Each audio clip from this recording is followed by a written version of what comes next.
Assalamu alaikum wa rahmatullahi wa barakatuh. Bienvenue sur notre chaîne. Ici, nous partageons des contenus enrichissants et inspirés par les enseignements islamiques pour nourrir le cœur, l'âme et l'esprit. N'hésite pas à t'abonner, aimer et partager nos vidéos afin de rejoindre notre belle communauté musulmane et de diffuser le savoir et la lumière d'Allah. Il existe dans la pratique du dhikr une sagesse subtile, souvent négligée, mais profondément enracinée dans la tradition prophétique. Lorsqu'un croyant invoque Allah avec ses doigts, il mobilise une partie de lui-même qui témoignera en sa faveur au jour où les langues seront réduites au silence et où les membres parleront. Chaque articulation devient alors témoin, chaque mouvement porte la mémoire de l'adoration. Ainsi, le tasbih réalisé avec la main n'est pas un simple geste mécanique. C'est une rencontre intime entre le serviteur et son Seigneur, un moment où le corps participe à la purification du cœur. C'est pour cette raison que substituer cette relation sacrée par un objet électronique ou une bague comptant le dhikr affaiblit la profondeur de l'acte. Non pas parce que l'objet serait interdit en soi, mais parce qu'il prive l'adoration de cette dimension intérieure qui relie l'humain à son état originel, une créature façonnée par Allah, utilisant ce qu'il a créé pour se rapprocher de lui. Les objets, qu'ils soient modernes ou traditionnels, ne possèdent pas cette noblesse. Ils ne vibrent pas au rythme du cœur. Ils ne porteront aucune trace dans la tombe. Ils ne reconnaîtront pas celui qui les utilise. Ils ne témoigneront jamais. Le rappel avec les doigts, lui, est un acte vivant. Il inscrit la mémoire de Dieu dans la chair, comme une empreinte lumineuse que rien ne peut effacer. C'est un acte humble, simple, profondément humain. Et la simplicité est un des plus grands secrets de la proximité avec Allah. Ceux qui s'en remettent à des objets extérieurs, même par facilité, finissent parfois par perdre la saveur de ce lien direct. Le dhikr devient alors une série de chiffres et non une série de respirations où l'âme se purifie. Le Coran rappelle la densité spirituelle des membres humains. Ce jour-là, leur langue, leurs mains et leurs pieds témoigneront contre eux de ce qu'ils faisaient. Sourate An-Nur, verset 24. Ce verset n'évoque pas seulement la peur du jugement, il révèle la puissance de nos gestes. Une simple articulation utilisée pour glorifier Allah devient un témoin de lumière. Une bague ou un objet, aussi sophistiqué soit-il, n'en aura jamais la capacité. Et c'est dans cette vérité que réside toute la beauté de la sunna. Elle nous ramène toujours vers ce qui est vivant, sincère et proche du cœur. Il existe dans l'usage des doigts pour le dhikr une sagesse qui dépasse la simple action physique. C'est un acte où chaque articulation devient une porte vers la présence d'Allah. Lorsque le croyant prononce « Subhan Allah »,« Alhamdulillah » ou « Allahu Akbar » en faisant glisser ses doigts, il transforme un mouvement ordinaire en une lumière qui s'inscrit dans son livre d'actes. La tradition prophétique ne se contente pas de recommander ce geste, elle lui donne une profondeur spirituelle, un sens qui élève le croyant à chaque répétition. Le prophète, dont chaque geste était une guidance, choisissait la main droite pour compter son tasbih. Ce n'était pas par manque d'outils, ni par absence de moyens. Les graines, les noyaux, les petits galets existaient et étaient utilisés par certains, mais lui, le meilleur des hommes, préférait la simplicité de ses propres doigts. Ce choix enseigne une vérité subtile. La main porte une intimité que rien ne peut remplacer. Elle est le prolongement du cœur, l'intermédiaire direct entre l'invocation intérieure et la manifestation extérieure. Le dhikr réalisé avec les doigts n'est pas seulement un acte recommandé. Il est complété par une récompense supplémentaire, celle de l'al-aqd, l'action même de plier les phalanges. Chaque mouvement attire une miséricorde. Chaque articulation qui se replie exprime un besoin sincère du serviteur envers son Seigneur. C'est une adoration qui implique le corps, l'esprit et l'âme dans une harmonie profonde. Le Coran évoque la noblesse des membres humains, lorsqu'il témoigne des actes du serviteur. Et tout ce que vous faites, Allah en est parfaitement connaisseur. Sourate Al-Baqarah, verset 283. Ce rappel transcende l'acte mécanique. Il dit que rien n'est perdu. Chaque phalange qui bouge, chaque souffle accompagné du dhikr, chaque instant où la main glorifie Allah est inscrit avec précision. L'outil extérieur, lui, n'a pas cette conscience et ne fait partie ni du corps ni du jugement. Les doigts, au contraire, portent en eux une mémoire sacrée.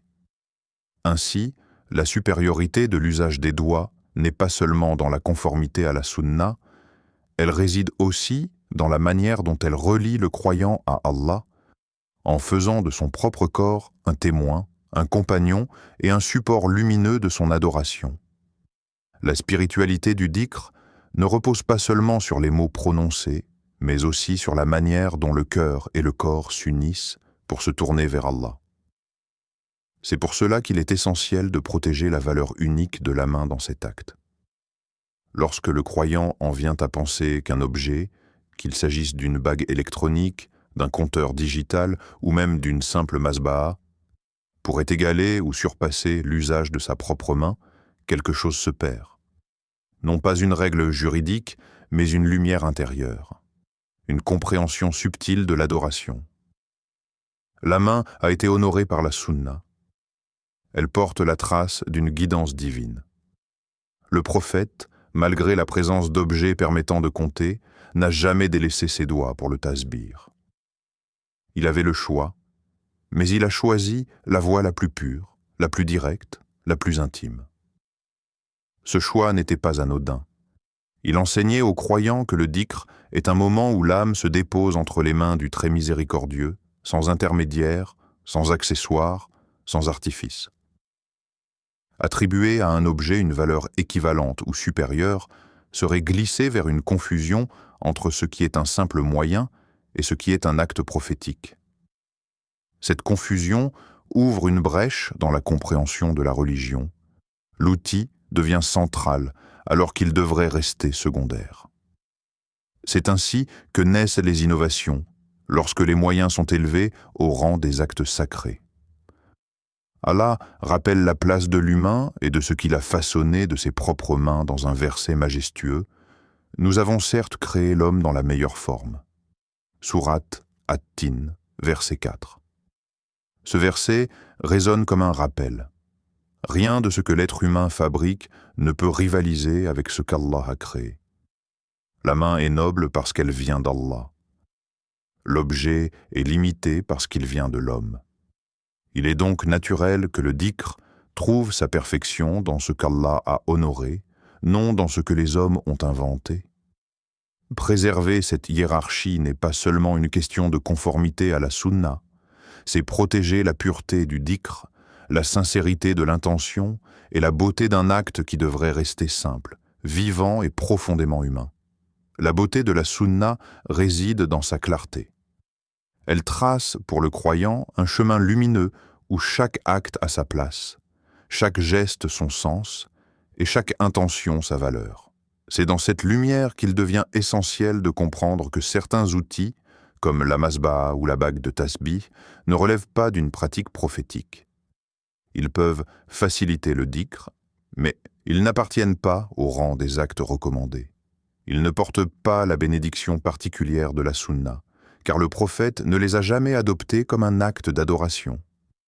Le danger ne vient pas de l'objet en lui-même, mais de ce que le cœur pourrait y projeter. Quand un moyen devient perçu comme un acte religieux, la frontière entre la simplicité de la foi et l'ajout non légitime commence à s'effacer. Un geste neutre peut alors, dans l'esprit de celui qui l'utilise, être perçu comme un acte sacré. Et c'est ainsi que naissent les dérives, non par rébellion, mais par confusion. L'homme ne modifie pas la religion en un instant. Il la modifie d'abord dans son intention, dans sa perception, dans ce qu'il croit être méritoire. Le Coran met en garde contre l'introduction de pratiques que Dieu n'a pas prescrites. Aujourd'hui, j'ai parachevé pour vous votre religion, et accompli sur vous mon bienfait, et j'agrée l'islam comme religion pour vous. Sourate Al-Ma'ida, verset 3.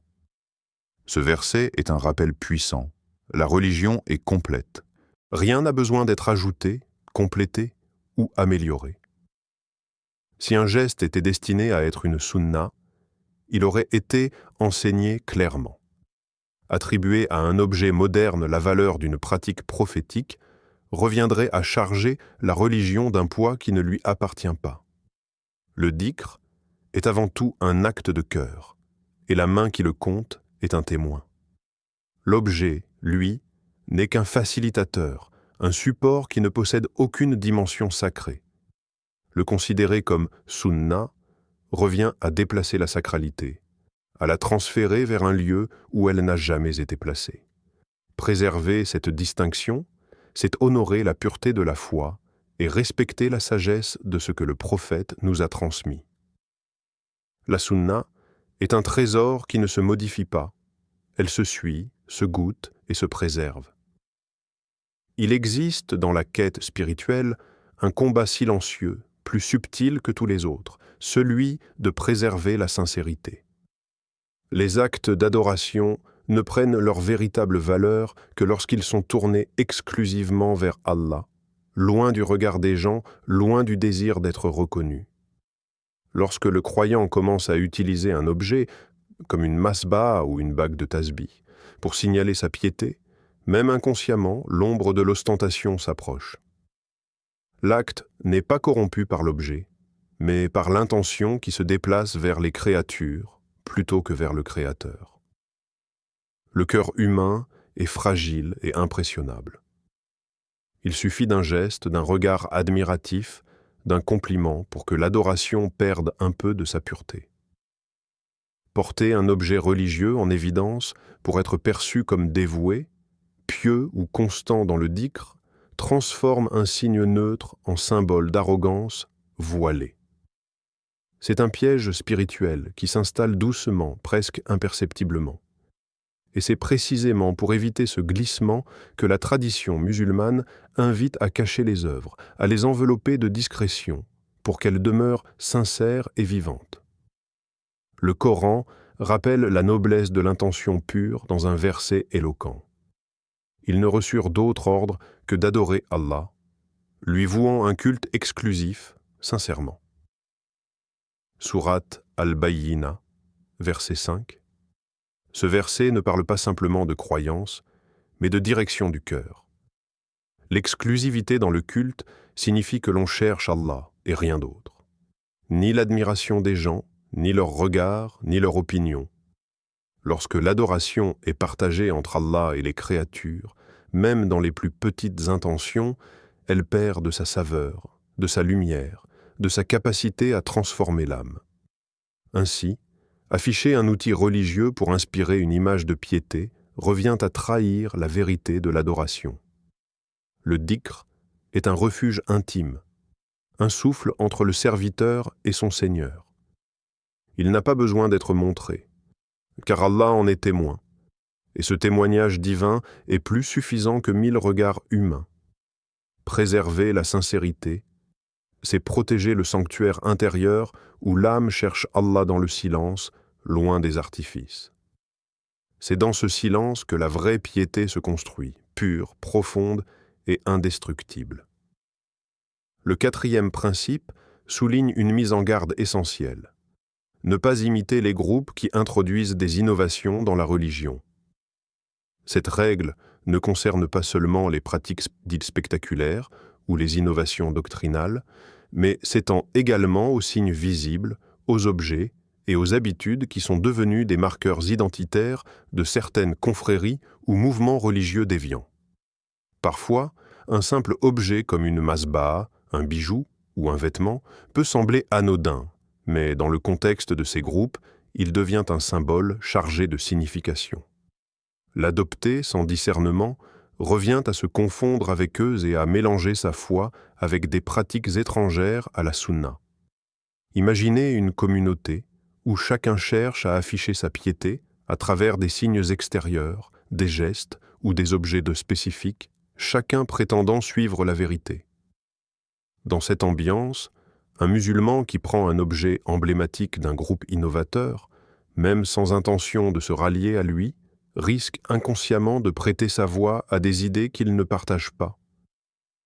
La religion, dans sa sagesse, nous exhorte à préserver la pureté de la tradition prophétique et à éviter toute confusion qui pourrait altérer le message originel. L'usage d'un objet neutre, dépourvu de symbolisme détourné, reste permis. Mais dès qu'il devient un signe distinctif associé à une mouvance innovatrice, il devient blâmable. La vigilance, ici, n'est pas une contrainte abstraite, mais une protection de la foi et de l'identité spirituelle. Le prophète a mis en garde contre l'imitation des innovateurs, car suivre leurs signes, même superficiellement, peut progressivement détourner un cœur de la sunna. Cela rejoint l'enseignement du Coran. Et ne vous mêlez pas aux injustes, et ne soyez pas comme ceux qui se sont égarés après avoir reçu la guidée. Sourate Al-A'raf 7:170. Chaque geste et chaque objet que nous adoptons dans notre pratique religieuse doit être réfléchi, pur et en accord avec la tradition prophétique. Ce principe enseigne que la sincérité dans l'adoration ne se mesure pas à l'originalité de l'objet ou du geste, mais à la fidélité à la voie authentique. Ainsi, en restant attentifs à ce que nous choisissons d'utiliser, nous protégeons notre foi des influences extérieures et affirmons une spiritualité claire et intacte, enracinée dans la sunna, loin de toute imitation des innovateurs. En fin de compte, la question de l'usage d'une masbaha ou d'une bague de tasbih révèle un équilibre subtil entre permissivité et prudence. La religion ne condamne pas formellement ces objets, mais elle pose des conditions strictes pour préserver l'authenticité du dhikr et la sincérité de la pratique. Il ne suffit pas de les tenir ou de les porter. Il faut garder à l'esprit la supériorité de la pratique des doigts, ne jamais croire que l'utilisation de ces objets fait partie de la sunna, éviter d'en faire un signe ostentatoire de piété, et surtout ne pas imiter ceux qui innovent dans la religion. La permission existe, mais elle est encadrée, et c'est précisément cette nuance qui montre la sagesse de la guidance prophétique. En vérité, ces objets ne remplacent jamais la simplicité et l'authenticité du dhikr tel qu'enseigné par le prophète.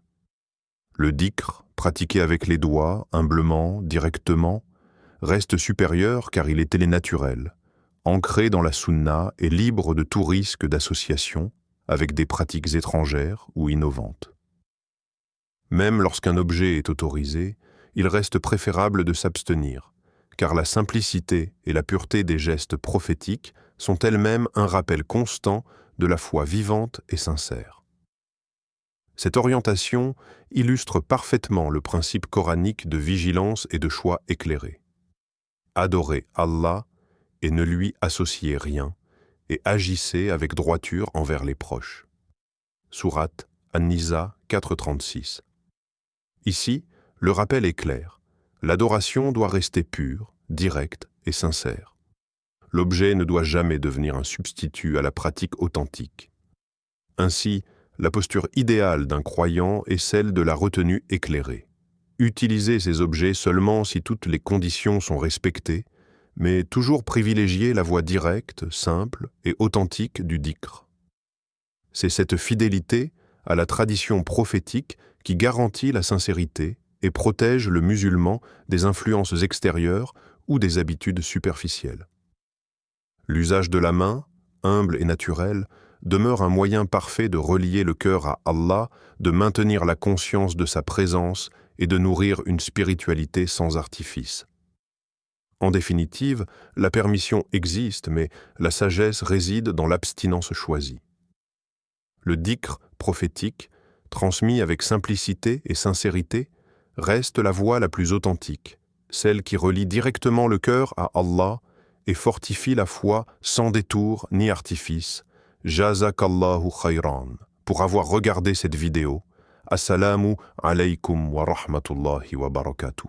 N'oubliez pas de vous abonner, aimer et partager pour soutenir notre chaîne et continuer à diffuser le savoir et les enseignements islamiques. Que vos actions soient bénies et que cette chaîne vous inspire à chaque jour davantage dans votre foi et votre quotidien.